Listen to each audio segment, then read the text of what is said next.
Hello, Monroe Township. I am Mayor Steve Dalina, and I'd like to welcome you to the Mayor Steve Dalina Show. The topic for our show is going to be talking about emergency services. And I'm sure anyone who's required emergency medical assistance can appreciate the level of professionalism, dedication, and respect demonstrated by the Monroe Township Emergency Services Department. Many others have encountered our first responders at perhaps some of our community events, as well as our school and sporting activities. Led by Emergency Services is the Director, Judy Olbreys, and our Deputy Director, Richard Morris, and as well as a team of 30 full-time employees, approximately 55 per diem and part-time emergency medical technicians, and as well as 20 volunteers. So, but here's the answers. Here's the numbers that we want to talk about, is the number of calls. In 2021 alone, there were over 11,000 calls made for emergency services. 11,000 calls in 1 year alone. Most of those calls are to our senior communities, including over 1,157 to Clearbrook, over 1,000 to Rossmore, over 1,000 to Concordia, over 1,000 to Greenbrier, as well as many to the Ponds, Encore, Regency, and Stonebridge, and hundreds of calls to our care centers throughout the township. Of course, Monroe Township is committed to public safety and providing the best tools, technology, and resources to ensure emergency responders have what they need to provide the best possible service to those who are in need of emergency services. The EMS department will soon take delivery of 3 brand new Ford F-450 ambulances. They will replace the current ambulances, which, get this, over 200,000 miles of services logged for each of them. There is also a significant renovation project that was recently completed at the First Aid and Rescue Squad headquarters that will further ensure responders and staff have the necessary resources and tools to optimally perform and respond to the various needs of our community. Thanks to the cooperation and partnership of our Fire District Number 3 board and staff, the newly built fire station located at the corner of Schoolhouse Road is now staffed 24 hours a day, 7 days a week by a team of highly trained emergency medical technicians. The location houses a primary backup ambulance as well as a state-of-the-art communications and training equipment. This strategic distribution of resources is intended to improve already impressive response times, enhance patient care, and ultimately saves lives. I would like to take this opportunity just to recognize the director, Judy Olbreys, for her 50-plus years of dedication to Monroe Township and its residents. Since incorporating the Monroe Township First Aid Squad in June of 1970, taking the first call out of her station wagon, believe it or not, on August 1st of that year, and then ultimately establishing the Monroe Township Municipal Ambulance Service in 1991. Judy has been instrumental in building the squad, its crew, and equipment to the highest level that the department is at today. All of this while providing quality care to countless residents. Finally, I would just like to thank all of the entire EMS team for their dedication to our residents and the community at large. Whatever the call, the Monroe Township Emergency Services Department is there to help, and we are certainly grateful for that. So now, what I'd like to do is introduce, it's an honor and privilege to welcome our Deputy Director, Richard Morris. He is here to provide additional details on the mission of Monroe Township Emergency Services. Rich, thank you so much for joining me today. Thank you. That way we can just kind of discuss all of the wonderful things that our Emergency Services Department and then we always talk about crown jewels, right? We've talked about the library and the senior center, but it's the first responders, the EMS, which makes those calls or respond to those calls when our residents are in much need. So I just would like to start, if you could, Rich, just tell us a little bit about your background, where you're from, and how you got to be where you are now here in Monroe Township. Sure. Thank you for having me. It's started in 1999. Started as a volunteer with EMS. I grew up in the town. I went to high school in Monroe at the old school. Graduated in 99. I was volunteering with the EMS and came up through its ranks. I was a volunteer per diem, became full-time in 2004, and then became a supervisor, and then as of a year and a half ago, deputy director. Very good. And again, just want to congratulate you to the level that you've brought the Emergency Services Department. It's truly second to none, not only in the county, but I think in the state. Thank you. So could you just kind of tell us perhaps some of the various calls that you get over the course of the year, what type of aid is needed, and the locations that our ambulance will go to with some of the patients? Certainly. In Monroe is very unique. We have a little bit of everything in the town. We've responded to as simple as falls to traumatic injuries, warehouse injuries, industrial. We have the Turnpike section that we cover, so we respond to a lot of motor vehicle accidents out there.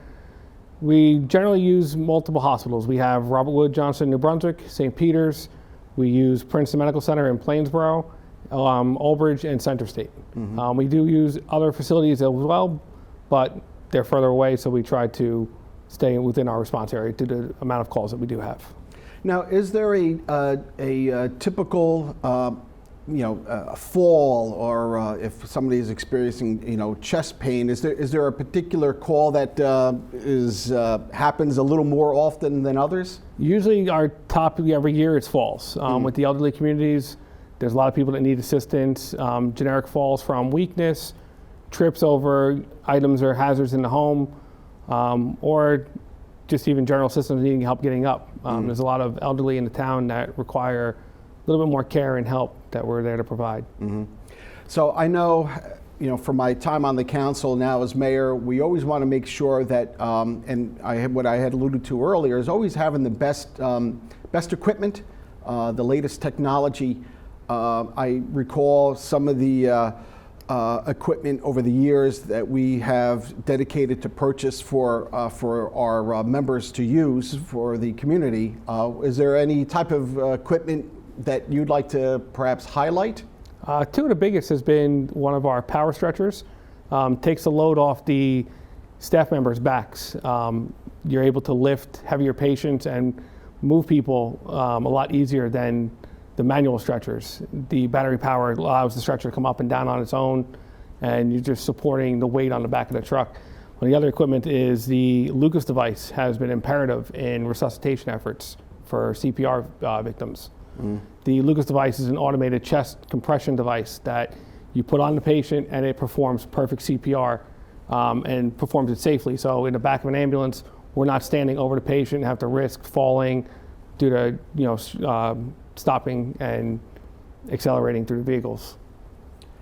So again, just kind of continuing with enhancing what we already have and building upon that, could you speak about the new location on Schoolhouse Road and in our collaboration? And earlier in the year, you and I did take a little tour of it, and I was certainly impressed by it. But from a professional standpoint and the services that we could provide the residents, could you just kind of discuss a little bit regarding our new location there? The building is state-of-the-art with all the amenities they have inside.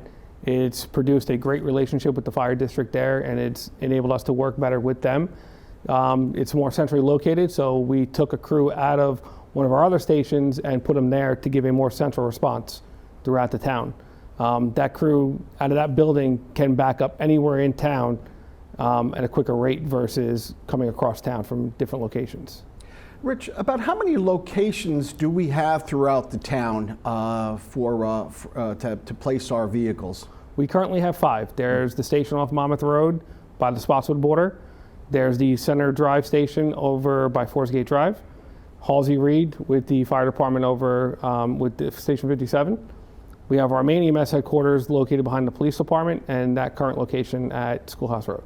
So just geographically speaking, we try to cover as much ground as possible, but however, what we want to is just to make sure that when the call comes, we get there in the fastest response time. That's great. Yeah. We have one of the best response times from our stats reading through. When the calls come in, between the crews calling in service and responding and getting on location is under 7 minutes. Rich, listen, I take pride in what we have. You should as well. And we're not boasting here. And I know what you're saying is truthful. And again, it's just trying to rise to the highest level of service for the community. So don't hold anything back on that. Listen, I could not imagine the stress that all of our EMS department must go through, dealing with a very stressful moment for many of our residents when you do need to make that 911 call. But is there perhaps was there a time where it brought a smile to your face, or there was a feel-good story that perhaps you could tell some of our residents that sometimes it's not always the doom and the gloom? It's not. Every call is different. They all pan out different ways. There was a gentleman who was it started off kind of dark. He was in cardiac arrest. We responded out to the house. We found him not breathing, no pulse. Started CPR. We hooked him up to the ADD. We shocked him, and his eyes opened up, and he literally sat up. And he goes, "You're not my wife." And we got him in the ambulance. We took him. He was unfortunately having a heart attack, but it was a very positive outcome, and we stayed in touch with him. He came and visited us after he left the hospital, and it's somebody I always think about, routinely. Wow, that's a good one. Just as we segue to wrapping up our segment, I just want to ask you. Listen, we've all been through an unprecedented time here worldwide with the pandemic, and I was just in awe in regards to what you and your staff were able to do during the pandemic and COVID-19. Mm-hmm. What helped you cope and get through that period of time? I'd say each other, our staff members. We rely heavily on each other. You do that constantly. That's how you're able to survive in this type of industry. Everybody knows what you're going through that participates in EMS, and rely on each other, coworkers, support. The biggest thing was having the equipment and stuff that we needed at the time. Mm-hmm. The council and staff and OEM was instrumental in making sure we had what we need. No, I do want to just thank you and everybody in regards to what you went through and helped all the members of our community. And as we wrap up, the final question, again, this is something that people just don't practice for when they, make that call to 911. As perhaps a public service, is there something that you can tell our residents that if God forbid that you ever need to make that call for emergency services, what could they do to help get them the care that they need so desperately? Trying to stay calm when you're talking to the dispatcher on the phone. Make sure you have any kind of medication history list that you have for you or your loved ones, that somebody's aware of what history you have. If we need to come, that's vital information that needs to get passed on. Following the orders of the dispatcher from their guide cards when they're giving you, just stay calm and focus on the directions that are being given and making sure you have everything you need prepared. Rich, thank you so much for talking about the wonderful department that you head up. And again, on behalf of the council, as well as all of the residents of Monroe Township, I want to thank you. I want to thank the entire EMS department for what they do. And I just, again, thank you for taking the time just to discuss about our emergency services department in the highest level. Monroe, thank you so much. Stay safe, be well.